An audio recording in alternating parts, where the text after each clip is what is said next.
Hi guys, it's Rachel with Rachel's Truth, and I am back. I'm back to discuss episode 2, Married at First Sight, um, season 14.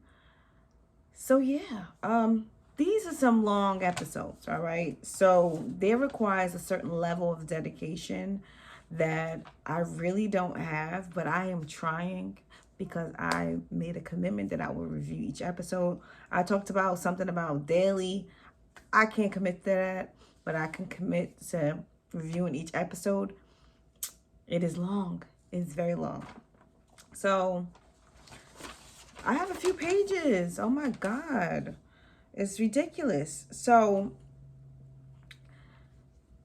like, subscribe, comment, let me know what you think about episode 2. Let me know what you think about Married at First Sight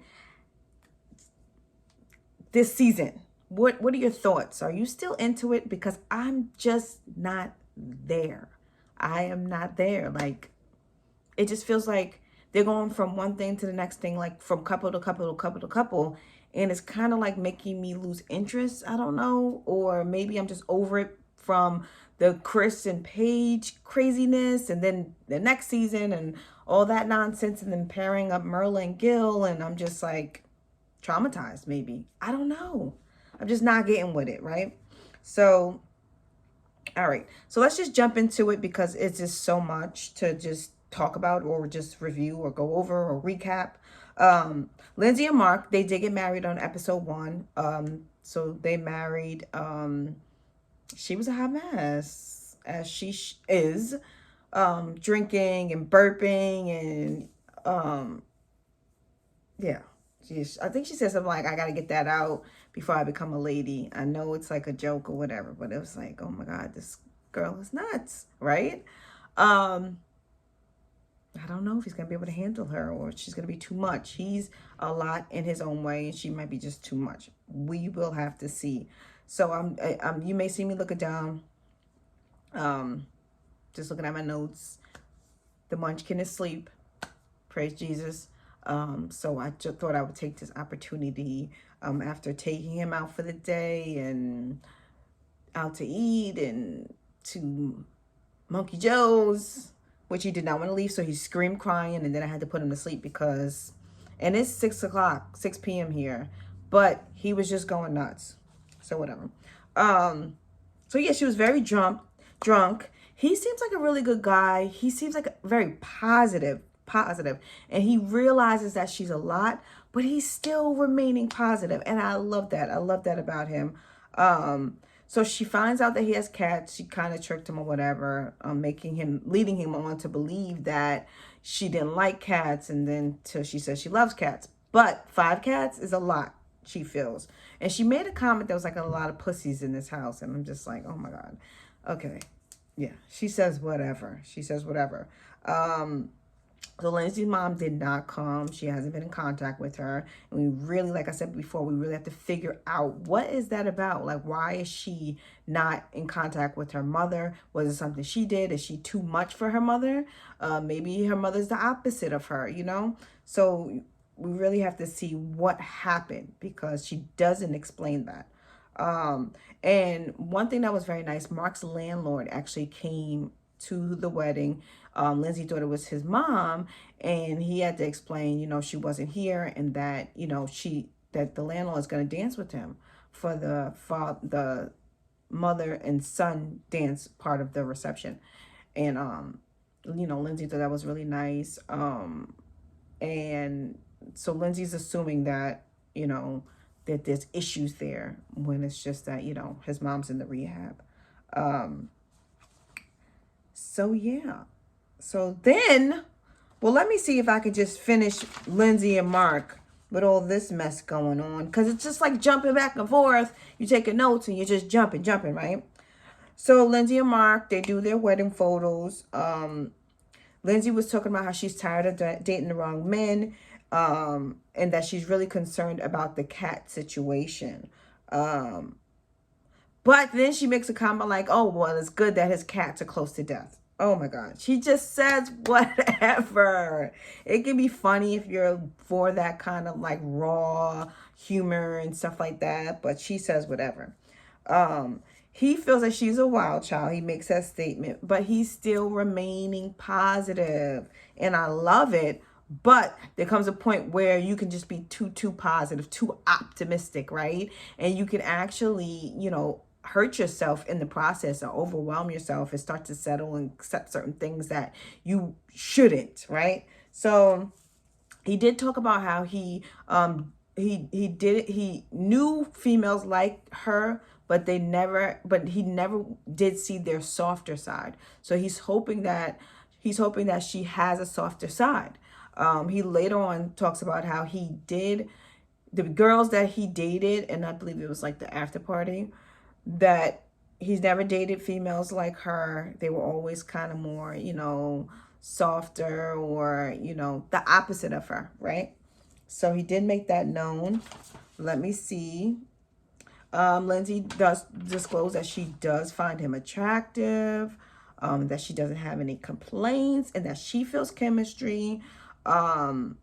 And they're doing a lot of kissing. They're kissing. It's not like the romantic type of kissing, but they're kissing. They're open. They're kissing. They're trying to just put everything out there so that they can have a really good experience, right? Let's see what else we have here, if that's it for them. Yeah, that's it for them for episode 2, I believe. So yeah, I don't know. We'll see what happens with them too. It's a lot. They're both a lot on different levels, but she's a lot. So that could just be too much, right? So let's go to Jasmina and Michael. Jasmina, she wasn't nervous throughout this whole process. She thought it was cool, whatever. She was okay. And then, like, right before she woke up, she actually woke up excited. She thought that she would be nervous the morning of the wedding, but then right before she was about to walk down the aisle, it just came. She became very nervous, and she was starting to cry, and her mom came in and was comforting her, and she was just saying how she was nervous. And that's normal. It's very normal to be nervous, especially when you're marrying someone you don't know. It's a stranger. So, she just wants to be sure that she'll be attracted, this person to be reliable, someone that she can depend on. And then it jumps to Michael, and I just hate that they're just going back and forth.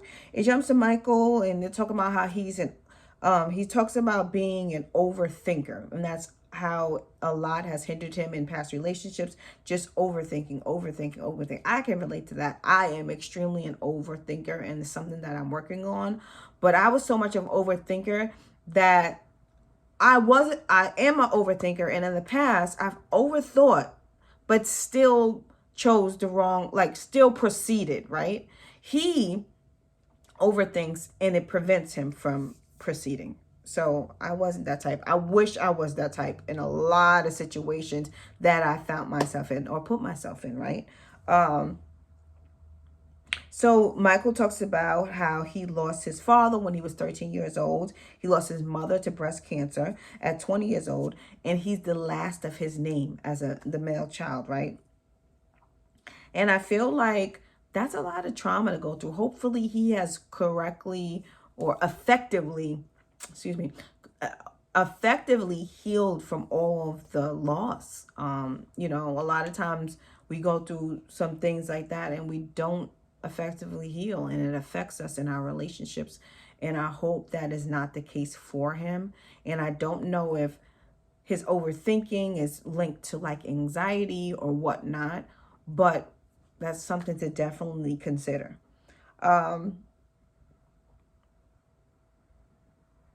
Okay, so Jasmina talks about how she wants someone who is serious and knows how to communicate. Now, Michael knows how to communicate, and I think more so in like a joking manner. I don't know. And he said that he's new to this as far as that emotional intelligence and communication, right? So, is he ready for that in a relationship? That's the thing. Is he going to be able to effectively communicate within a relationship? He hasn't been in a relationship in quite a few years. So how do we know? How do we know that once he's in this relationship, he will be able to do it? Because if you haven't been practicing and you haven't been put in it, right? So we'll see. We shall see. Because that can definitely affect this relationship when someone puts out there that they need a communicator, right? And that requires emotional intelligence. So Jasmina goes on to talk about how she has felt like the test dummy. Men had to go through her to get it right.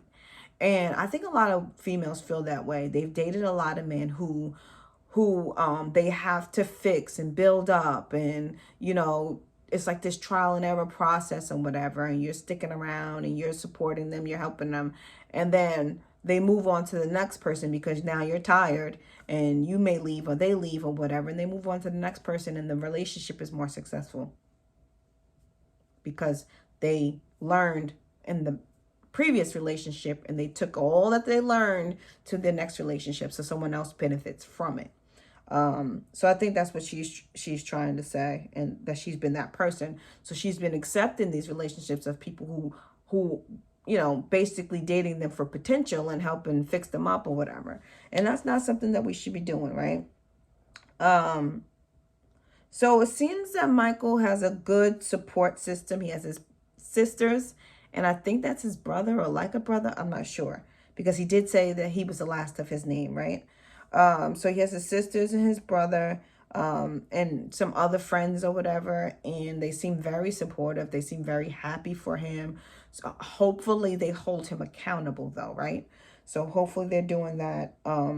So they did talk about, the mother not being there, and they keep bringing that up, and it just gets very sentimental. And the one guy pins, who I think may be some sort of brother, they all have a pin that they're wearing in recognition of her.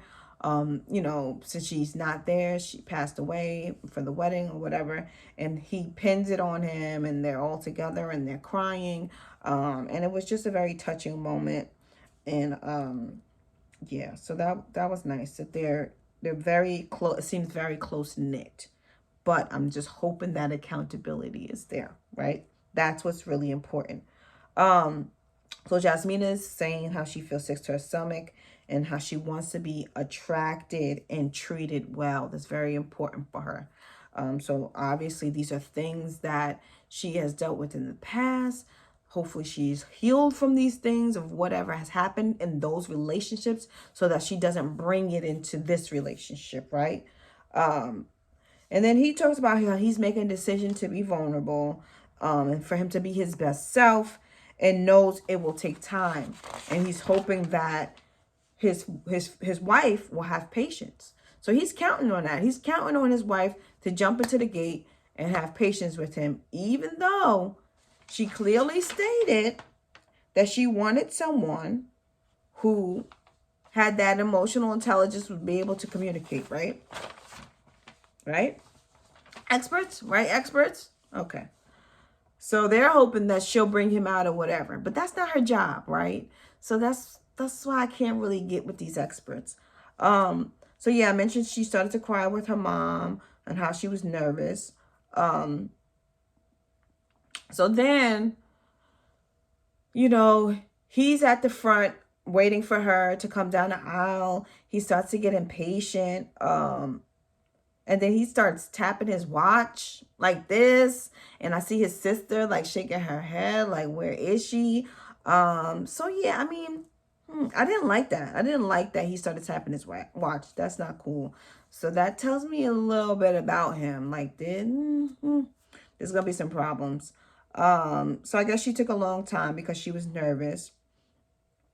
Yeah, so I didn't like that. Because the thing is like, okay, he wants her to have patience, right? But you're waiting for her at the altar and you don't have patience. You see where I'm going here? Yeah, so yeah, something's not right there. So she's talking about, she's praying that this man is what she asked. She's made a statement saying, I'm praying that this man is what I asked for. And that makes me think that she's seen the recent episodes of Boston and, was that Boston? Not Boston. Wherever they were, Texas, Houston, about Mirla and Gil or whatever. And she is stressed out, right? Or just any episode of, the matching people that, that you didn't ask for. And so she definitely was taking that chance, and that's not a chance that I would take, right? I just wouldn't. So then she walks down the aisle, finally, and she's hoping she's not disappointed. You can see her still kind of like crying or trying to hold back tears. And on the after party, she did mention that, she was concerned about her dress, and her family didn't like her dress, but she loved her dress. And she was concerned that, his family wouldn't like the dress. But then she heard one of his sisters said that the dress was beautiful. And then she started to feel better, right? She's crying down the aisle. And you could see him, he says, wow. And like, he's like, they show like a little clip that he's about to start crying, or he's trying to hold back tears. And then when they were telling the vows or whatever, like not the vows, what the family members saying, they made one thing that stuck out to me is when they said Michael always means well. So that means that he be doing some things that people may not understand, or responding in a way people may not understand, but he means well. I don't like that.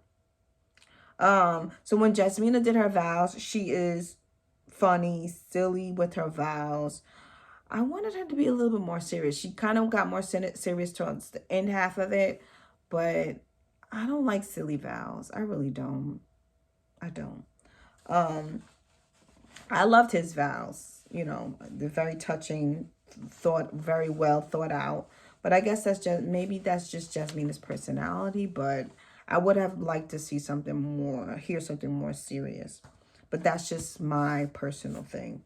And then when they were about to go down the aisle, and they were about to like go back out to walk past everyone, he told her, he said, we got to strut.